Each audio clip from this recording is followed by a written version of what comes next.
Sí, pero sobre no, esto, Adriana, te quería preguntar sobre esto mismo que está hablando Guadalupe, porque ayer le preguntaron en la conferencia matutina al presidente, ¿usted reconocería el hipotético triunfo de la candidata de la oposición? Y trastabilló mucho. Dijo, mejor cambia la pregunta. Y después comenzó a elucubrar y empezó a decir que la voz del pueblo es la voz de Dios. O sea, tenía razón Pilatos. Pilatos pensaba igual cuando mandó que sí, mataran a Jesús, porque se lo pedía al pueblo y Jesús, soltaran sí, a Barrabás. claro. ¿Por qué están tan nerviosos? Mi hipótesis es que Xóchitl está creciendo mucho. No quiere decir que haya rebasado, pero la tendencia que lleva Xóchitl Gálvez antes de que inicie la campaña los está desconcertando. Sí.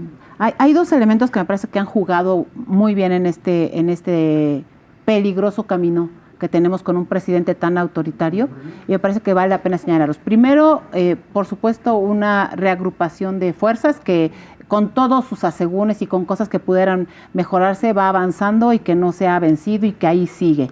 Pero a mí me parece que el elemento que está jugando todavía con más fuerza es esta comprensión que ha hecho la sociedad en el análisis de los datos duros. Por eso yo insisto mucho en comparar los datos duros, porque la sociedad está diciendo, a ver, espérame, lo que me dice ya no me checa. O sea, ya no me checa que el presidente me diga que primero los pobres y hay más pobres. Ya no me checa que el presidente me diga que se acabaron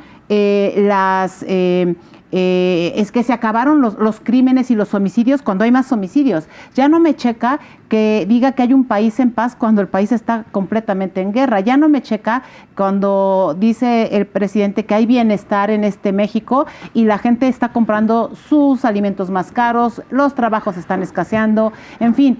Y la puntilla, yo diría por eso, la bala más peligrosa que el presidente, y me parece, dio en el corazón electoral de la Cuarta, fue justamente esto que sale con el tema de los vínculos con el narcotráfico, porque esta es una apreciación personal.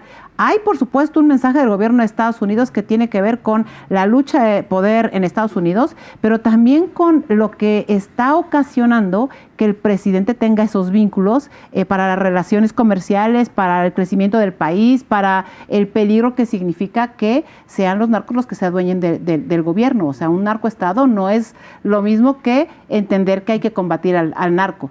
Y bajo este esquema hay elementos adicionales que tú ves cuando son los que asumen el poder y son los dueños de las calles. El presidente ya no es el dueño de la calle. Lo vi pasar aceite ayer.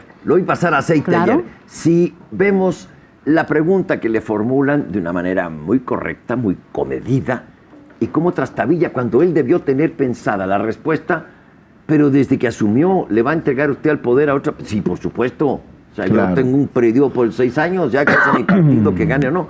¿Y cómo trastabilla, da vueltas? Por favor.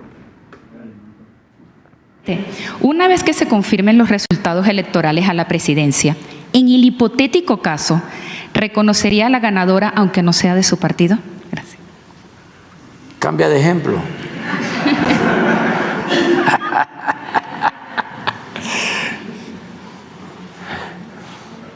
Sí, en la democracia es así. Sí, es el pueblo el que manda.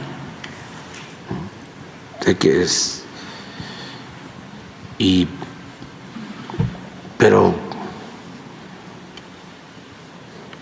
pues hay que pensar en la canción de Chava Flores. ¿A qué le tiras cuando sueñas mexicano? Y se ríe solo de una broma que no hay broma. Decías, Guadalupe, que no hemos visto al peor López Obrador. En la conferencia de ayer, yo vi algo que no me esperaba. Lo conozco, no tanto como tú, pero desde hace más tiempo que tú. O quizá por ahí. No, tú estabas muy joven todavía, en 87, 88.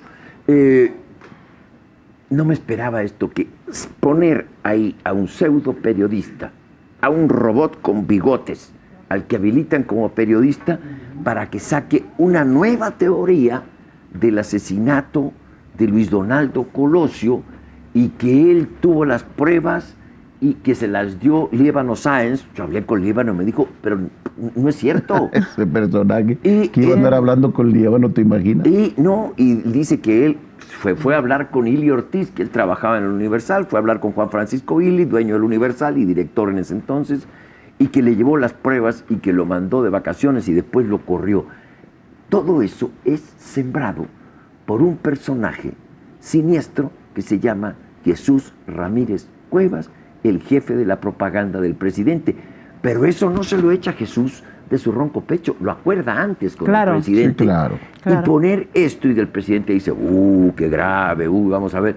Eso es sembrar una